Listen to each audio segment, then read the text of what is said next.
사고방식에 대한 특강을 듣게 되었습니다. 아주 강사가 열변을 토합니다.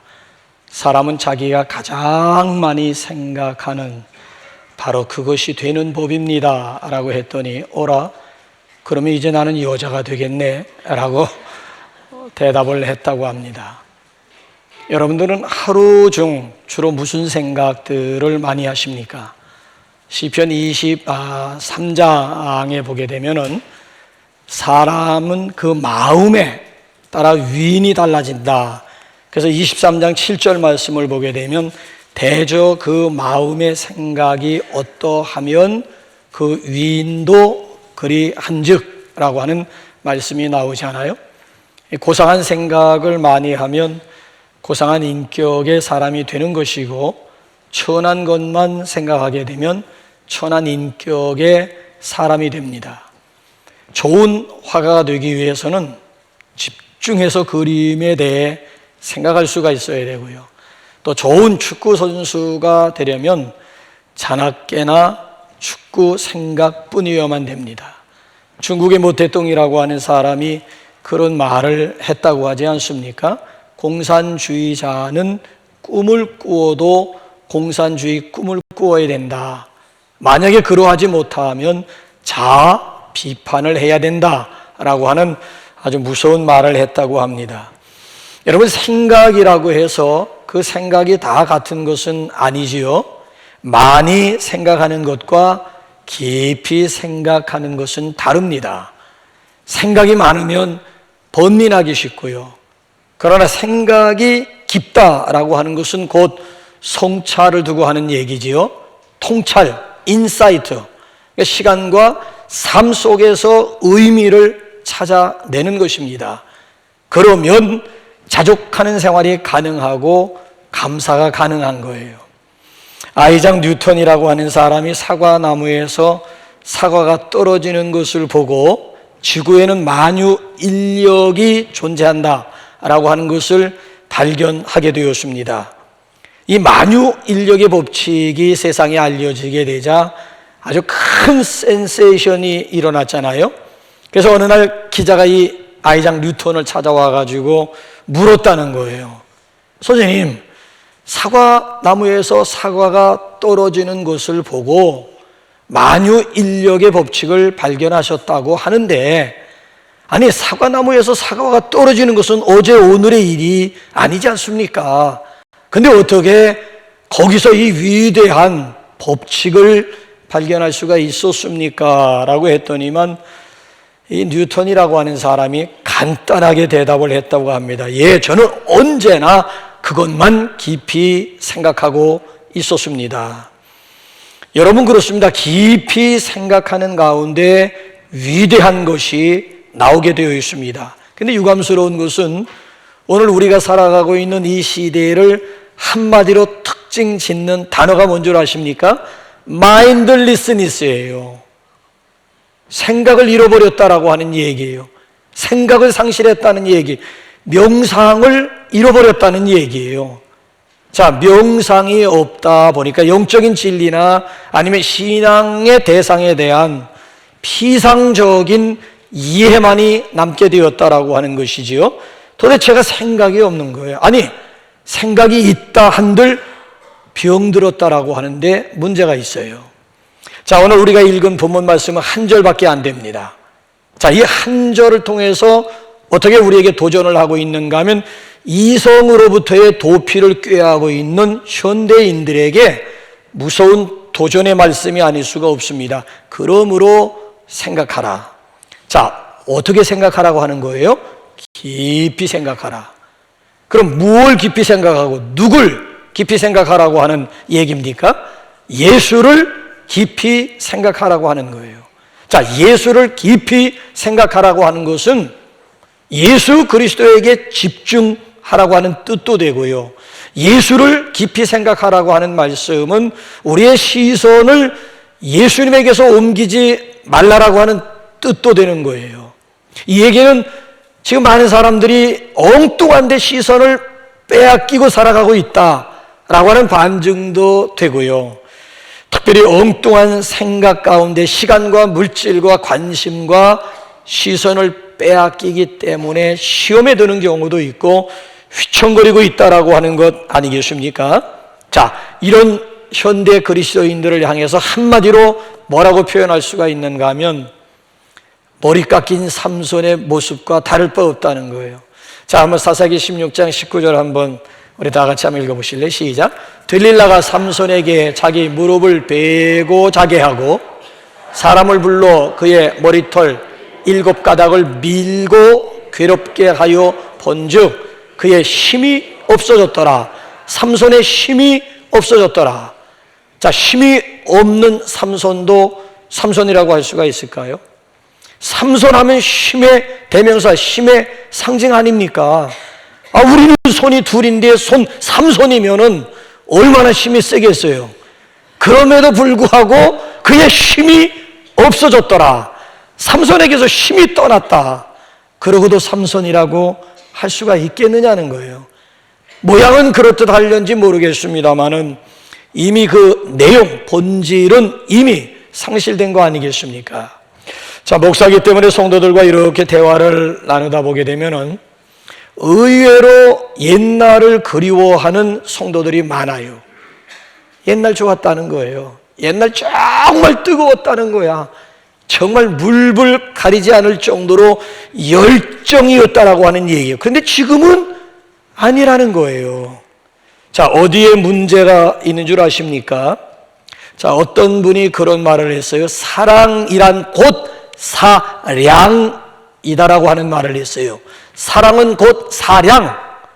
얼마나 생각이 많으냐, 생각의 양이 곧 사랑의 크기라고 하는 얘기예요. 어떤 사람을 우리가 많이 생각하면 그 사람을 많이 사랑하는 것이고요, 어떤 사람을 적게 생각하면 그 사람을 적게 사랑하는 것입니다. 예수님을 처음 믿을 때에는 예수님 생각 많이 했습니다. 예수님 많이 사랑했습니다. 그래서 일이 있을 때마다 예수님 이럴 땐 어떻게 하면 좋아요? 도와주세요. 가르쳐 주세요. 인도해 주세요. 순간마다 주님을 의지하면서 주님 생각하면서 주님 앞에 물었었습니다. 자, 그런데 어느 순간부터인가 예수님의 도우심 없이 믿음 생활하고 있는 내 자신의 모습, 어느 순간부터인가 예수님의 도우심 없이 신앙 생활하고 있는 나의 모습, 그동안 이력이 붙었다는 거예요. 신앙에 짬밥수가 있다라고 하는 얘기예요. 그래서 웬만하면 자기 경험, 자기 지식 가지고 마음대로 판단하고 결정하고 행동하고 있는 바로 나의 모습 아니겠습니까? 더욱이 신앙의 짬밥과 더불어 교회 일을 맡다 보면요, 예수님보다는 그 일에 마음을 빼앗기는 경우가 더 많아요. 그래서 기도 시간이 점점 줄어들기 시작합니다. 성경도 그래요. 시간이 있을 때는 있고 바쁘면 그냥 넘어가기가 일쑤입니다. 예수님 만나는 시간보다도 오히려 사람들을 만나는 시간이 더 늘어졌습니다. 결국에 가서는 어떻게 되던가요? 영적으로 번아웃 되는 거지, 뭐 번아웃. 오늘의 내 모습이 무기력, 무능력 그 자체가 되고 마는 거예요. 자, 어디에 문제가 있습니까? 최선이 차선으로 밀려났기 때문에 그런 거예요. 본질이 비본질에 의해서 압도당했기 때문에 그런 거예요. 자, 그래서 오늘 여기 본문 말씀을 보면은 분명히 우리에게 도전합니다. 예수님을 깊이 생각하라고 하는 얘기예요. 더 이상 문제를 묵상하거나 실패를 묵상하지 말고, 실패 묵상하게 되면 결국 문제더미 속에 깔린다는 거예요. 그 문제를 해결하시는 예수 그리스도를 깊이 생각하고 깊이 묵상하면 그 문제도 이길 수가 있고 얼마든지 승리하는 인생을 살 줄로 믿습니다. 그래서 여기 그러므로 3장 1절을 보게 되면 그러므로 무슨 접속사예요? 자, 그러나라고 하는 접속사는 부정접속사, 앞에 나와 있는 내용을 뒤집어 엎는 부정접속사라고 한다면은 그러므로라고 하는 접속사는 무슨 접속사예요? 결론 접속사입니다. 그러므로라고 하는 얘기는 앞에 2장에 나와 있는 내용을 결론적으로 말씀하는 거예요. 2장에 나와 있는 내용, 2장에 나와 있는 문제를 해결할 수 있는 대안이 바로 예수 그리스도에게 있다는 얘기예요. 그러므로 예수를 깊이 생각하라. 예수가 대안이요, 예수가 해답임을 우리에게 말씀하고 있어요. 자, 그러므로 2장에 나와 있는 내용들이 무슨 내용이길래 결론적으로 예수가 대안이요, 예수가 해답임을 우리에게 소개하고 있는 것일까요? 그 앞에 나와 있는 내용은 한마디로 말씀드리면 왜 하나님이 인간이 되어야만 했느냐라고 하는 문제예요. 왜 예수님이 혈과 육을 입으시고 이 땅에 오셔야만 했느냐라고 하는 얘기예요. 왜 하나님이신 예수님이 우리 형제들과 똑같이 되셔야만 했느냐라고 하는 도전이에요, 도전. 굳이 하나님이 사람이 되어 이 땅에 오실 이유가 어디에 있느냐라고 하는 질문이에요. 자, 오늘도 우리가 예수님을 깊이 생각하고 예수님을 깊이 묵상해야 할 절대적인 이유가 어디에 있는 것일까요? 그 첫째는 예수님만이 영적인 싸움에서 승리케 하시는 분이기 때문에 그분 묵상하고 그분 생각하라고 하는 거예요. 자, 우리 한번 14절 한번 넘어가 볼까요? 그 앞에 내용 14절 시작. 자녀들은 혈과 육에 속하였음에 예수님도 또한 같은 모양으로 혈과 육에 함께 지니심은 죽음을 통하여 죽음의 세력을 잡은 자 곧 마귀를 그도 아니 우리가 혈과 육에 속하였듯이 그도 예수님도 똑같은 모양으로 혈과 육을 지니시고 이 땅에 오신 목적이 뭐예요? 곧 마귀를 멸하시며 마귀를 멸하기 위해서 예수님이 이 땅에 오셨다는 거예요. 창세기 3장 15절과 창세기 3장 21절은 원복음입니다. 원복음. 신구약 성경에 나타나는 오리지널 복음이 창세기 3장 15절과 창세기 3장 21절에 나타나요. 아담과 하와가 범죄한 직후 자기들의 벗은 모습이 너무 부끄러워가지고 무화과 잎을 엮어가지고 부끄러운 부분을 가렸다는 거예요. 중동 지방 가보신 분들은 아시겠습니다만 얼마나 날씨가 건조합니까? 그가 너무 나무 잎 엮어가지고 가린다고 해서 가려지는 거예요. 그래서 하나님께서 죄 없는 어린 양을 잡으시고 그 가죽으로 옷을 지어 입히시고 하시는 말씀이 뭔 줄 아십니까? 장차 여자의 후손이 뱀의 머리를 상하게 할 것임을 예언하셨습니다. 자, 하나님의 약속, 하나님의 예언대로 여자의 후손을 통해서 예수님이 이 땅에 오셔가지고 십자가 상에서 뱀의 머리를 박살내신 거예요. 테텔레스타이 다 이루었노라. 일방적인 승리를 선언하신 거예요. 그 예수 그리스도를 믿음으로 말미암아 우리도 뱀과의 전쟁, 마귀와의 전쟁 가운데서 넉넉히 승리할 수 있음을 우리에게 분명하게 말씀해 주셨잖아요.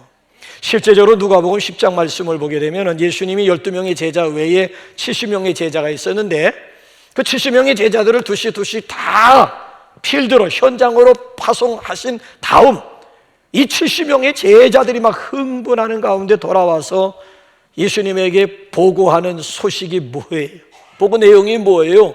우리가 필드에 나가서 복음을 전할 때에 귀신들이 막 항복을 하고 공중의 권세를 잡고 있는 사탄이 떨어지는 놀라운 역사를 70명의 제자들이 공통적으로 경험하게 된 거예요.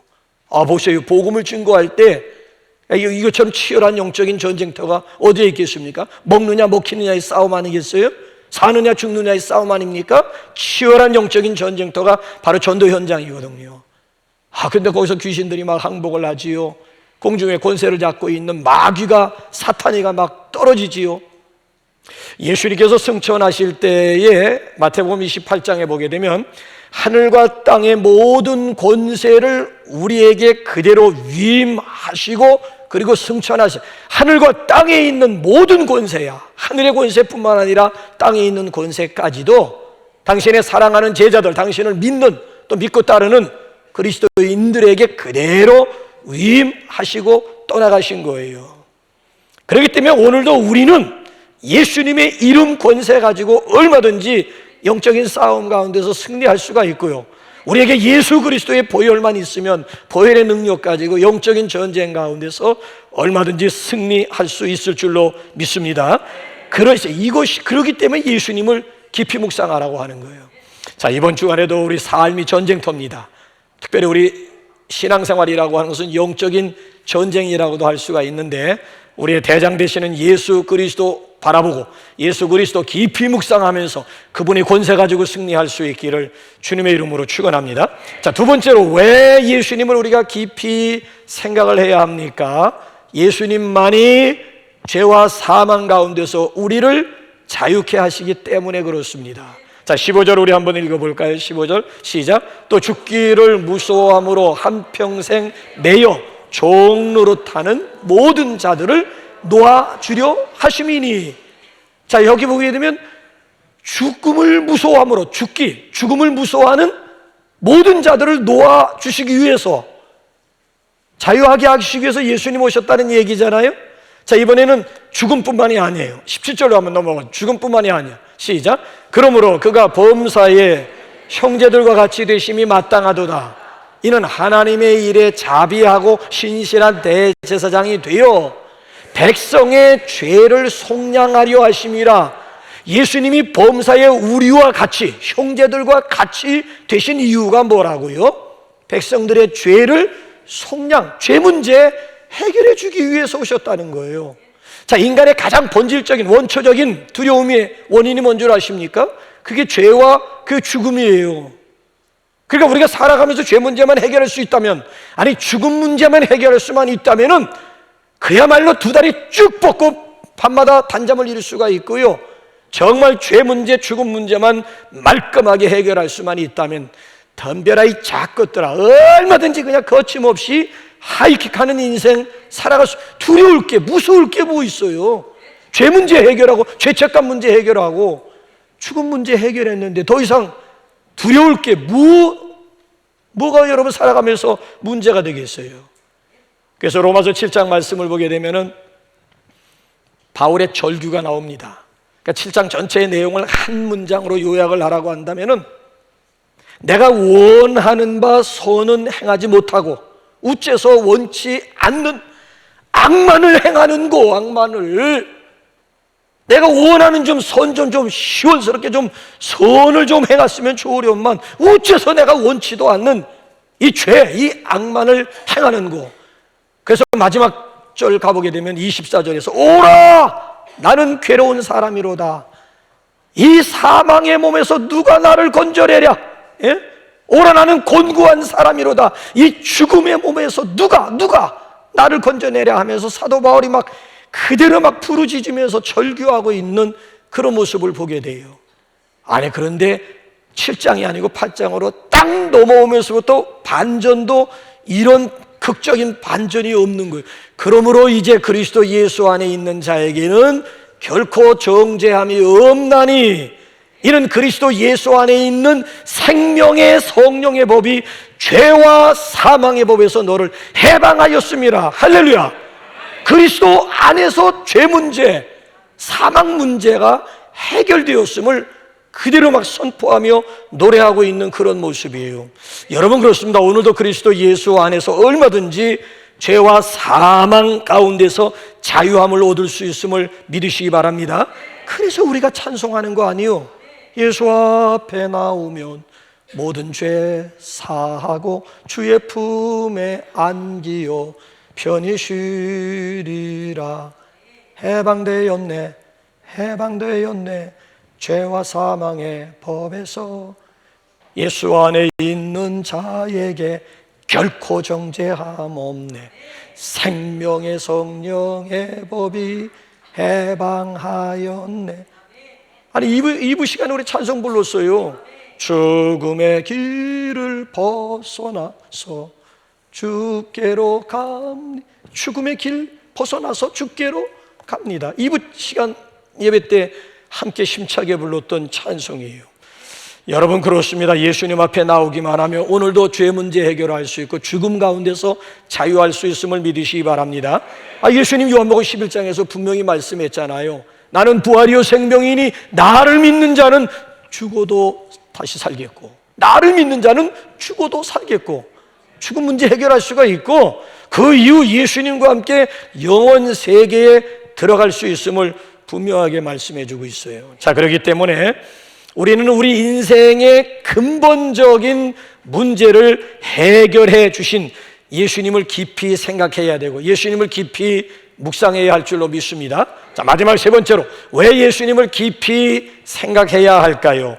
예수님만이 진정한 우리의 위로자가 되시기 때문에 그렇습니다. 자, 우리 한번 16절 한번 볼까요? 16절 시작. 이는 확실히 천사들을 붙들어 주려 하심이 아니요 오직 아브라함의 자손을 붙들어 주려. 그러니까 예수님이 혈과 육을 가지고 이 땅에 오신 이유는 천사들 붙들어 주시기 위해서 오신 게 아니라는 거예요. 누구를? 아브라함의 자손을 붙들어 주시기 위해서 혈과 육을 가지시고 이 땅에 예수님이 오셨다는 거예요. 아브라함의 자손이 누구요? 아브라함의 아들은 누구며 아브라함의 자손은 누구요? 누구? 갈라디아서 3장 7절이 아브라함의 자손이요 후손입니다. 시작. 그런즉 믿음으로 말미암은 자들은 아브라함의 아들인 줄 알지어다. 누가 아브라함의 아들이요? 누가 아브라함의 자손이라고요? 믿음으로 말미암은 우리 믿음으로 말미암은 나. 믿음의 원조, 믿음의 조상은 아브라함이요. 아브라함과 동일한 믿음만 가지고 있으면 우리는 바로 그 아브라함의 자식이요 아브라함의 자손임을 분명하게, 남 붙들어 주는 것이 아니라 예수님이 바로 나를, 우리를 붙들어 주시기 위해서, 우리를 위로하시기 위해서 빛나고 높은 보좌 내어놓으시고 낮고 천한 이 세상에 오시었다라고 하는 말씀 아니겠습니까? 예수님은 이 땅에 오셔가지고요 우리와 똑같은 과정을 거치셨다는 거예요. 자, 18절 한번 다시 한번 볼까요? 18절 시작. 그가 시험을 받아 고난을 당하셨은즉 시험 받는 자들을 능히 도우실 수 능히 왜?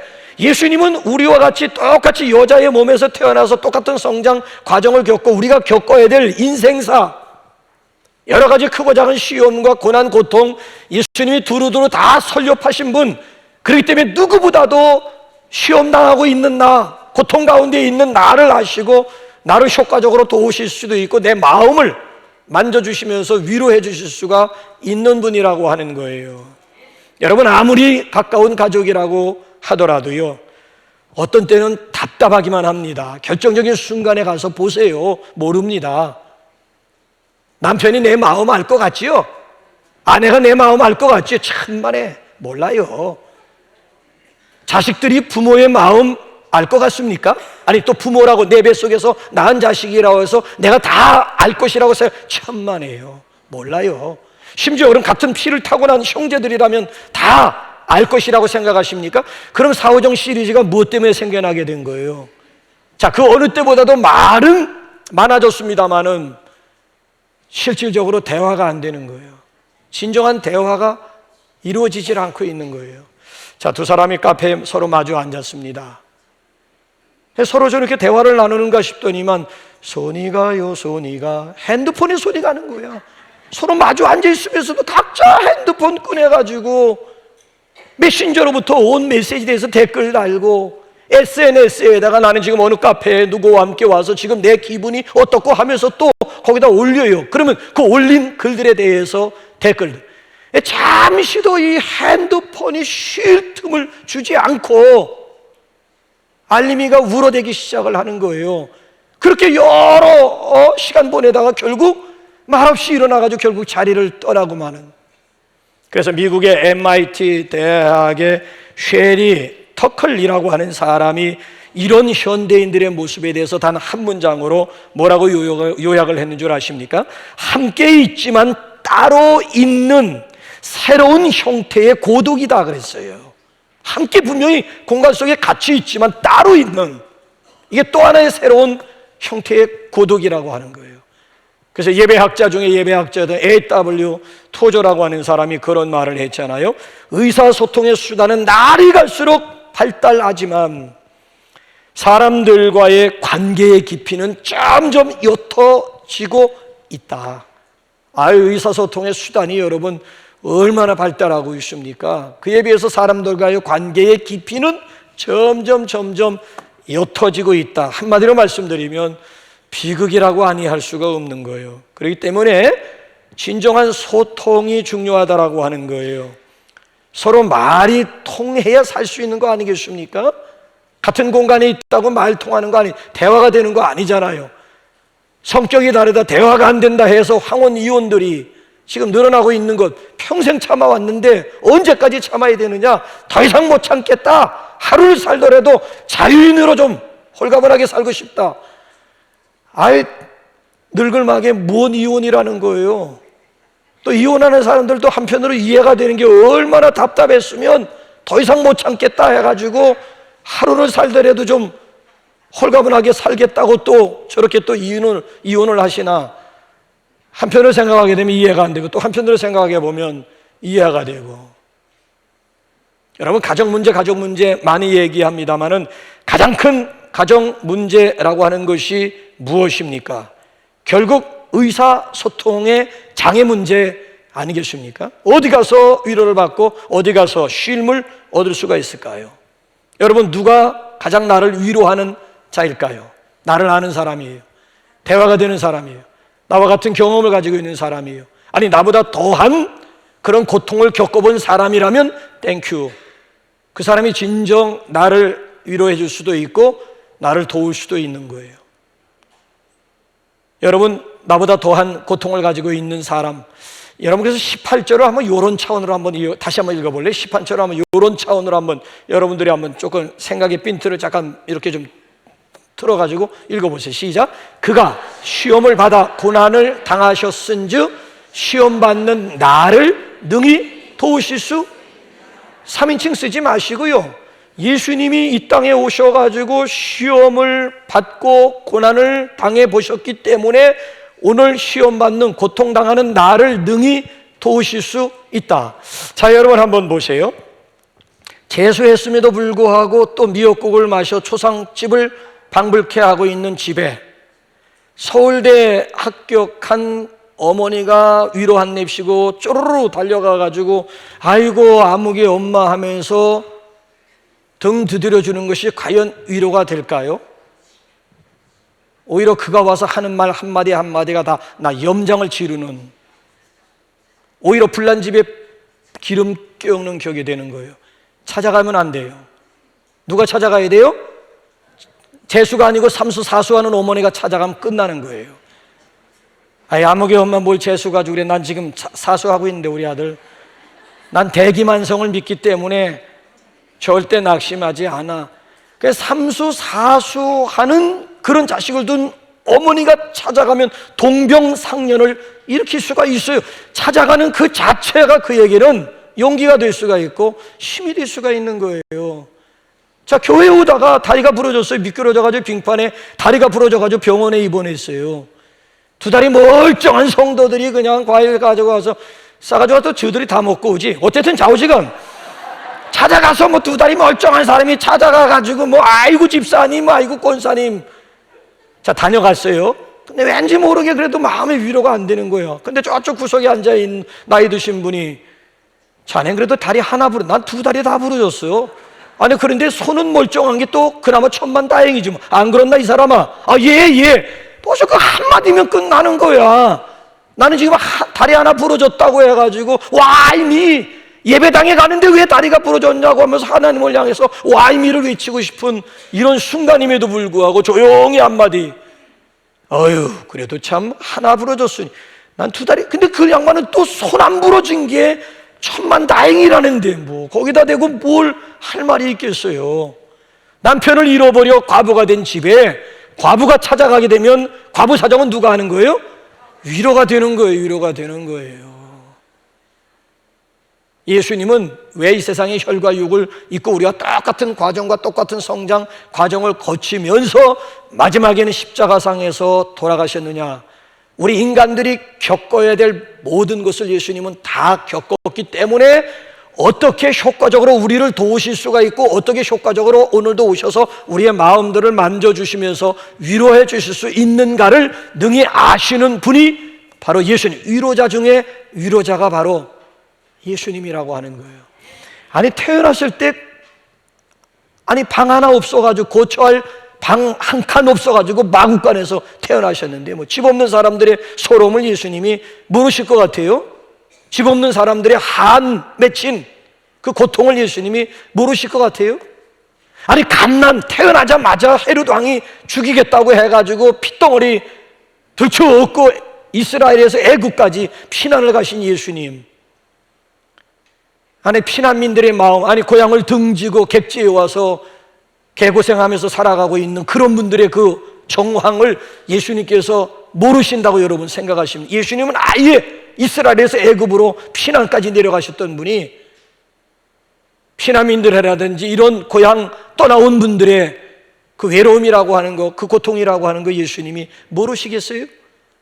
아니 하필이면 그 많은 가정 중에 왜 찢어지게 가난한 목수의 가정이란 말입니까? 목수의 가정에서 태어나시고 성장 과정도 소년 가정이에요. 소년. 아버지 요셉이 일찍 돌아가셨잖아요. 어머니 마리아 있고 육신의 남동생 4명이고 누이들 복수를 낳아, 복술. 누이들 도대체 여동생들은 몇 명이 된다는 얘기예요. 뭔 예수님이 글쎄 이런 찢어지게 가난한 가정에 태어나서 소년 가장이 되어 가지고 30세까지 어머니 모시고 동생들 뒷바라지 해주느라, 예수님은 찢어지게 가난하다라고 하는 게 뭔가 예수님이 아시는 분이에요. 그래서 여러분 보세요. 공생의 3년 가운데 부자들이 막 엽전 자루로 메고 와가지고 그 헌금함에다가 눕는데 시간이 얼마나 걸릴 것 같아요? 조그만 구멍에다가, 아니 그 자루, 엽전 자루 메고 와가지고 보란 듯이 그냥 쏟아부면서 막 쩔그렁 소리. 가난한 과부는 냅돈 동전 2입이야, 2입. 동전 2개, 이것도 부끄러워가지고 그냥 손 가리고. 예수님이 그 모습을, 이 여인이 가장 많이 헌신, 가장 많이 헌금하였느니라. 예수님은 가난이 무엇인가도 아시는, 가난한 노동자들의 그 심정, 예수님이 그거 모르시겠어요?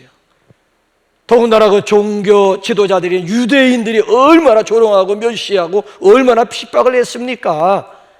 오늘도 예수 이름 때문에 왕따 당하고 예수님 믿는 이유 하나 때문에 불이익당하고 손해보고 사람들의 입가에 오르내리는 우리들의 이 모습을 예수님이 모르시겠느냐고요.